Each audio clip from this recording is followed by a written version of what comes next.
Hello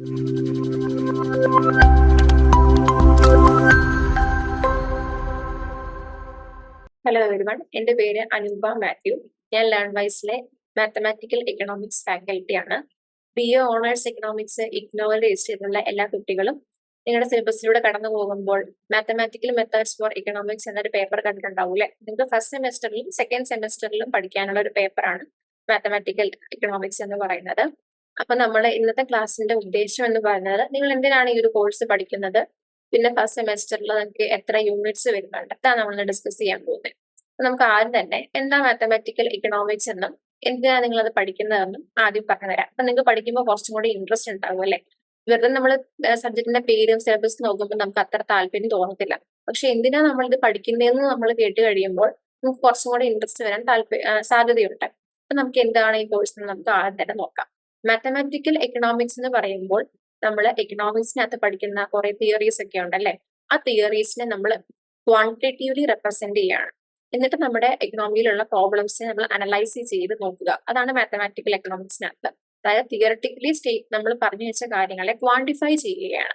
അപ്പൊ നമുക്കിത് ഓരോ കാര്യങ്ങളെ മനസ്സിലാക്കാൻ കുറച്ചും കൂടി എളുപ്പമാണ് അല്ലെ. തിയറിക്ക് നമ്മളിപ്പം ഒന്നും രണ്ടും പാരഗ്രാഫിൽ ഓരോ കാര്യങ്ങൾ തിയറട്ടിക്കലി പറഞ്ഞു വെക്കുന്നിടം ന്യൂമറിക്കലി നമുക്ക് ജസ്റ്റ് നമുക്ക് ഏതാനും നമ്പേഴ്സ് കൊണ്ട് അല്ലെങ്കിൽ ഏതാനും സ്റ്റെപ്പ് കൊണ്ട് നമുക്ക് തീർക്കാൻ പറ്റും, എല്ലാവർക്കും മനസ്സിലാക്കാനും പറ്റും അല്ലെ.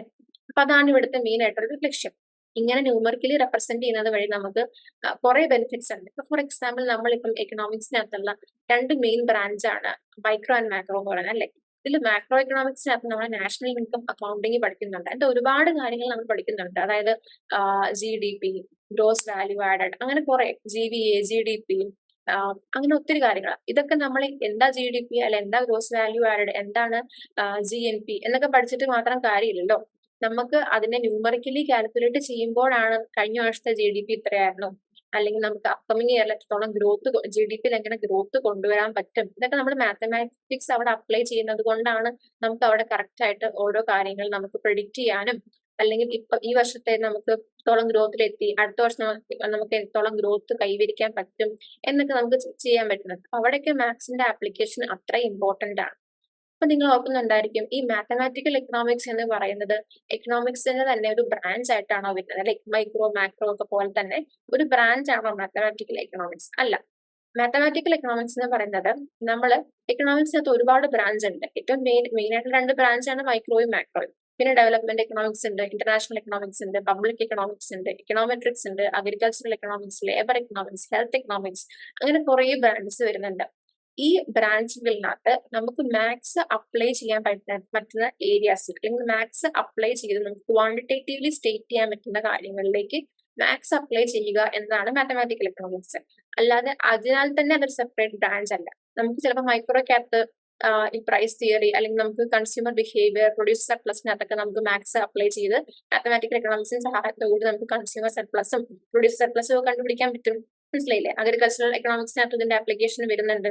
അങ്ങനെ ഓരോ ബ്രാഞ്ചിനകത്തും മാത്തമാറ്റിക്കലി അല്ലെങ്കിൽ നമുക്ക് ക്വാണ്ടിറ്റേറ്റീവ്ലി നമുക്ക് ചെയ്യാൻ പറ്റുന്ന ഏരിയാസിൽ മാത്സ് അപ്ലൈ ചെയ്യുക എന്നുള്ളതാണ് ഈ ഒരു സബ്ജക്റ്റിന്റെ ലക്ഷ്യം. അപ്പൊ നിങ്ങൾക്ക് കുറച്ചും കൂടെ എന്തിനാ പഠിക്കുന്നത് എന്നുള്ളൊരു ഐഡിയ കിട്ടിയിട്ടുണ്ടായിരിക്കുമല്ലോ. അപ്പൊ നമുക്കിനി എത്ര ബ്ലോക്സ് ഉണ്ടെന്നും ഓരോ ബ്ലോക്സിനകത്തും എത്ര യൂണിറ്റ്സ് പഠിക്കാനുണ്ടെന്നും നമുക്ക് നെക്സ്റ്റ് പരിശോധിച്ച് നോക്കാം. ഇനി ഫസ്റ്റ് ബ്ലോക്കിന്റെ പേരാണ് പ്രിലിമിനറീസ്. അതിനകത്ത് മെയിൻ ആയിട്ട് യൂണിറ്റ് 1, 2, 3 മൂന്ന് യൂണിറ്റ്സ് ആണ് വരുന്നത്. ഫസ്റ്റ് യൂണിറ്റ് എന്ന് പറഞ്ഞാൽ സെറ്റ്സ് ആൻഡ് ഓപ്പറേഷൻസ് ആണ്. ഈ സെറ്റ്സും സെറ്റ്സ് ഓപ്പറേഷൻസിന്റെയും നേരെ കണ്ടിന്യൂഷൻ ആണ് റിലേഷൻസ് ആൻഡ് ഫംഗ്ഷൻസ് എന്ന് പറയുന്നത്. ലോജിക് എന്ന് പറയുന്ന ചാപ്റ്റർ കുറച്ച് ഡിഫറെന്റ് ആണ് ഇതിനെ വെച്ച് നോക്കുമ്പോൾ. അതിനകത്ത് നമുക്ക് കുറെ സ്റ്റേറ്റ്മെന്റ്സിനെ പറ്റിയിട്ടും ആ സ്റ്റേറ്റ്മെന്റ് വാലിഡ് ആണോ, പിന്നെ ആർഗ്യുമെന്റ്സ്, പിന്നെ ലോജിക്കൽ റീസണിംഗ് എന്നൊക്കെ പറഞ്ഞ കുറച്ച് ഏരിയ ആണ് നമുക്ക് ലോജിക്കിനകത്ത് വരുന്നത്. സെറ്റ്സ് എന്ന് പറയുന്നതിന് നമുക്ക് ഒത്തിരി ആപ്ലിക്കേഷൻസ് വരുന്നുണ്ട്. ഇപ്പൊ പ്രോബിലിറ്റി ഒക്കെ നിങ്ങൾ സ്റ്റാറ്റിക്കകത്ത് പഠിക്കും. അപ്പം ഈ സ്റ്റാറ്റിക്കകത്ത് പഠിക്കുന്ന പ്രോബിലിറ്റി നമ്മൾ അത് പഠിക്കുന്നത് തന്നെ നമ്മൾ സെറ്റ്സിലൂടെയാണ്. മനസ്സിലായില്ലേ? അപ്പൊ സെറ്റ്സിൽ നമുക്ക് നല്ലൊരു ബേസ് ഉണ്ടാക്കി എടുക്കുക എന്നുള്ളത് വളരെയധികം ഇമ്പോർട്ടന്റ് ആണ്. ഇത് ചിലപ്പോൾ നിങ്ങൾ +1, +2 മാത്സ് പഠിച്ചിട്ടുള്ളവരാണെങ്കിൽ നിങ്ങൾ സെറ്റ്സ് പഠിച്ചിട്ടുണ്ടായിരിക്കും. ഈ പഠിക്കാത്തവർ നിങ്ങൾ പേടിക്കേണ്ട, നമ്മൾ നന്നായിട്ട് ബേസ് ഇട്ടിട്ട് തന്നെ പറഞ്ഞു തരും. ഇനി നമുക്ക് നെക്സ്റ്റ് യൂണിറ്റിലോട്ട് നോക്കാം. നെക്സ്റ്റ് യൂണിറ്റ് അല്ല, നെക്സ്റ്റ് ബ്ലോക്കിലൂടെ നമുക്ക് നോക്കാം. സെക്കൻഡ് ബ്ലോക്ക് എന്ന് പറയുന്നത് functions of one independent variable. അപ്പൊ ഇതിനകത്ത് നമ്മൾ ഈ ഒരു ബ്ലോക്കിനകത്ത് മെയിൻ ആയിട്ട് elementary types of function, analytical geometry, sequence and series, ഈ 3 യൂണിറ്റ്സ് ആണ് വരുന്നത്. ഇതിനകത്ത് മെയിൻ ആയിട്ട് നമുക്ക് എങ്ങനെ ഒരു ഫംഗ്ഷൻ ബിൽഡ് ചെയ്യാം, എങ്ങനെ ഒരു ഇക്വേഷൻ നമുക്ക് ബിൽഡ് ചെയ്യാം, അതായത് ഒരു ഡിപെൻഡന്റ് വേരിയബിളും ഇൻഡിപെൻഡന്റ് വേരിയബിളും ഒക്കെ വെച്ച് എങ്ങനെയാണ് നമ്മൾ ഒരു ഇക്വേഷൻ ഫോം ചെയ്യുന്നതെന്നും, പിന്നെ ഡിഫറെന്റ് ടൈപ്സ് ഓഫ് ഫംഗ്ഷൻസ് ഉണ്ട്, അതായത് ക്വാഡ്രാറ്റിക്, ക്യൂബിക്, ലീനിയർ, അങ്ങനെ ഡിഫറെന്റ് ടൈപ്സ് ഓഫ് ഫംഗ്ഷൻസ് ഇല്ലേ, ആ ഓരോ ഫംഗ്ഷൻസിനെ പറ്റി പഠിക്കുക. അതാണ് ഈ എലമെന്റ് ടൈപ്സ് ഓഫ് ഫംഗ്ഷൻസ് നടക്കുക. അത് നമ്മൾ കുറച്ചൊക്കെ സ്കൂളുകളിൽ പഠിച്ചിട്ടുണ്ട്. ലീനിയർ ഇക്വേഷൻ എങ്ങനെയാണ്, ക്വാഡ്രാറ്റിക്, അതൊക്കെ പഠിച്ചിട്ടുണ്ടാവും. അപ്പൊ അതിന്റെയൊക്കെ തന്നെ ഒരു കണ്ടിന്യൂഷൻ ആണ്. പിന്നെ അനലിറ്റിക്കൽ ജോമെട്രിക്കത്തിൽ മെയിൻ ആയിട്ട് അതും നമ്മളൊരു 10th വരെയൊക്കെ പഠിച്ചിട്ടുള്ള കാര്യങ്ങൾ തന്നെ, ഗ്രാഫ് പ്ലോട്ട് ചെയ്യാനും അങ്ങനെയുള്ള കാര്യങ്ങളൊക്കെയാണ്. പിന്നെ സീക്വൻസ് ആൻഡ് സീരീസ് നിങ്ങൾ 10th വരെ പഠിച്ചിട്ടുണ്ട്. നമ്മുടെ അരിത്തമെറ്റിക് പ്രോഗ്രഷൻ, ജോമെട്രിക് പ്രോഗ്രഷൻ, അങ്ങനത്തെ കാര്യങ്ങളൊക്കെയാണ് സീക്വൻസ് ആൻഡ് സീരീസിനകത്ത് വരുന്നത്. നിങ്ങൾ മറന്നുപോയ കാര്യങ്ങൾ നമ്മൾ വീണ്ടും ബേസിൽ തന്നെ പഠിപ്പിക്കുന്നതായിരിക്കും.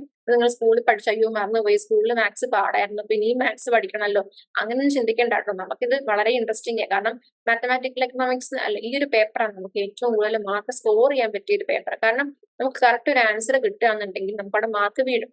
തിയറട്ടിക്കൽ പേപ്പർ എന്ന് പറയുമ്പോൾ അങ്ങനെയല്ല, നമ്മൾ ഒരുപാട് എഴുതി നമ്മൾ കുറെ പോയിന്റ്സ് ഒക്കെ വെച്ചാൽ എഴുതിയാൽ നമുക്ക് മാർക്ക് സ്കോർ ചെയ്യാൻ പറ്റുള്ളൂ. പക്ഷെ മാത്സിന്റെ പ്രത്യേകത, നമുക്കൊരു കറക്റ്റ് സൊല്യൂഷൻ കിട്ടിക്കഴിഞ്ഞാൽ പിന്നെ അവിടെ മാർക്ക് കുറയ്ക്കാൻ ഓപ്ഷൻ ഇല്ലല്ലോ. അപ്പൊ നമ്മൾ ഓരോന്നും കറക്റ്റ് ആയിട്ട് എങ്ങനെ കറക്റ്റ് പഠിച്ചു കഴിഞ്ഞാൽ നമുക്ക് മാർക്ക് സ്കോർ ചെയ്യാൻ പറ്റിയൊരു പേപ്പറാണ്. അപ്പം ഈ സെക്കൻഡ് ബ്ലോക്ക് വളരെ സിമ്പിൾ ആണ്. അപ്പം നമുക്ക് ഇനി മൂന്നാമത്തെ ബ്ലോക്കിലോട്ട് കയറാം. തേർഡ് ബ്ലോക്ക് എന്ന് പറഞ്ഞാൽ വളരെ ഇൻട്രസ്റ്റിംഗ് ആയിട്ടൊരു ബ്ലോക്കാണ് ഡിഫറൻസിയേഷൻ. ഡിഫറൻസിയേഷൻ ആണ് നമുക്ക് എക്കണോമിക്സിനകത്ത് ഏറ്റവും കൂടുതൽ ആപ്ലിക്കേഷൻ വരുന്ന ഒരു ഏരിയ ആണ്.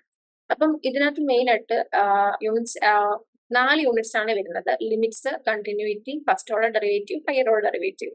ഇതിനകത്ത് വളരെ ഞാൻ ചെറിയൊരു എക്സാമ്പിൾ പറഞ്ഞു, അല്ലെങ്കിൽ ചെറിയൊരു ഏരിയയിലെ ആപ്ലിക്കേഷൻ പറഞ്ഞ് എന്തിനാ ഈ ഡിഫറൻസിയേഷന്റെ പ്രാധാന്യം എനിക്ക് ഞാൻ പറഞ്ഞുതരാം.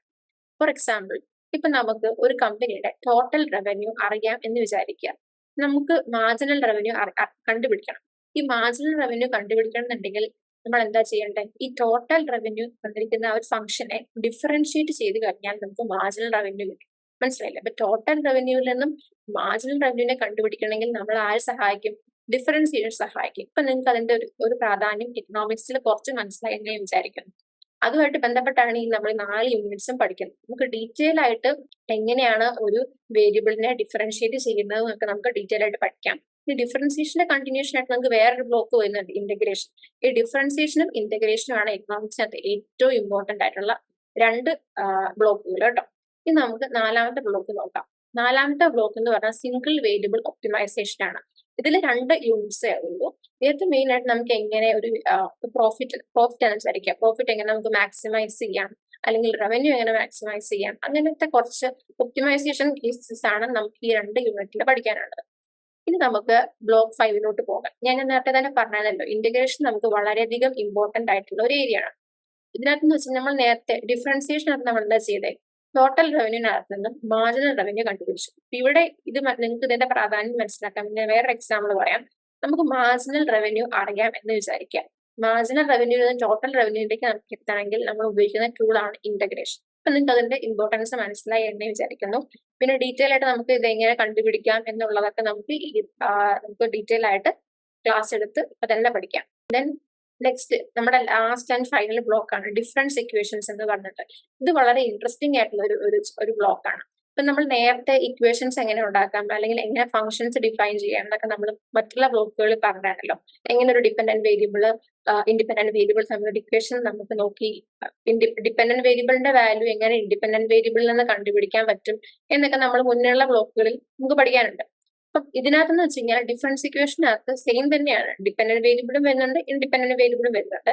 പക്ഷെ ഡിപെൻഡന്റ് വേരിയബിളിന്റെ വാല്യൂ നമ്മളിവിടെ കണ്ടുപിടിക്കുന്നത് പ്രീവിയസ് ഇയറോ അല്ലെങ്കിൽ അപ്കമിങ് ഇയറോ ആയിട്ടുള്ള ഇൻഡിപെൻഡന്റ് വേരിയബിളിനകത്ത് നിന്നാണ്. മനസ്സിലായില്ലേ? നമ്മൾ ഡയറക്റ്റ് ഇപ്പൊ നമ്മൾ പറയാന്നുണ്ടെങ്കിൽ ഇപ്പൊ ഇന്നത്തെ നമ്മുടെ കൺസംഷൻ എന്ന് പറയുന്നത് നമുക്ക് കഴിഞ്ഞ ദിവസം വരെ നമ്മുടെ കയ്യിലുണ്ടായിരുന്ന ഇൻകം വെച്ചിട്ടായിരിക്കും. അതായത് നമുക്ക് ഇന്നലെ നമ്മൾ ജോലി ചെയ്തപ്പോൾ നമുക്ക് എത്ര ഇപ്പൊ ഒരു ഡെയിലി വേജ് ലേബർ ആണെന്ന് വിചാരിക്കുക. അപ്പൊ ഞാൻ കൺസ്യൂം ചെയ്യുന്നത് എങ്ങനെയായിരിക്കും? ഇന്നലെ എനിക്ക് ജോലി ഉണ്ടായിരുന്നോ, ഇന്നലെ എനിക്ക് പൈസ കിട്ടിയോ എന്ന് നോക്കിയിട്ടായിരിക്കുമല്ലോ ഞാൻ സാധനം മേടിക്കുന്നത്.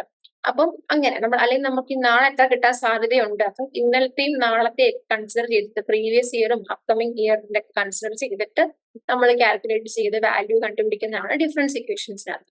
അപ്പൊ ഇത്രയാണ് നമുക്ക് പഠിക്കാനുള്ളത്. മൊത്തം 6 ബ്ലോക്സ് ഉണ്ട്. പിന്നെ 6 ബ്ലോക്കുകളിലായിട്ട് 16 ചാപ്റ്റേഴ്സ് പഠിക്കാനുണ്ട്. വളരെ ഇൻട്രസ്റ്റിംഗ് ആണ്. ഞാൻ പറഞ്ഞല്ലോ, നിങ്ങൾ മാത്സ് ആണ് ഇത്രയും 16 പാഠം പഠിക്കാനുണ്ടെന്ന് വിചാരിച്ച് പേടിക്കൊന്നും വേണ്ട. നമുക്ക് ഏറ്റവും കൂടുതൽ ടോപ്പ് മാർക്ക് സ്കോർ ചെയ്യാൻ പറ്റിയൊരു പേപ്പർ തന്നെയാണ് മാത്തമാറ്റിക്കൽ എക്കണോമിക്സ്. എല്ലാവരും ഒന്ന് പ്രാക്ടീസ് ചെയ്ത് ക്വസ്റ്റ്യൻസ് നമ്മൾ പ്രാക്ടീസ് ചെയ്യുക, ചെയ്ത് തന്നെ പഠിക്കുക. അപ്പൊ 1-2 ക്വസ്റ്റ്യൻസ് ഒക്കെ ചെയ്ത് കഴിയുമ്പോൾ നിങ്ങൾക്ക് മൂന്നാമത്തെ ക്വസ്റ്റ്യൻ സുഖമായിട്ട് ചെയ്യാൻ പറ്റും, ഒരേ ടൈപ്പ് ഒക്കെ ആണെങ്കിൽ.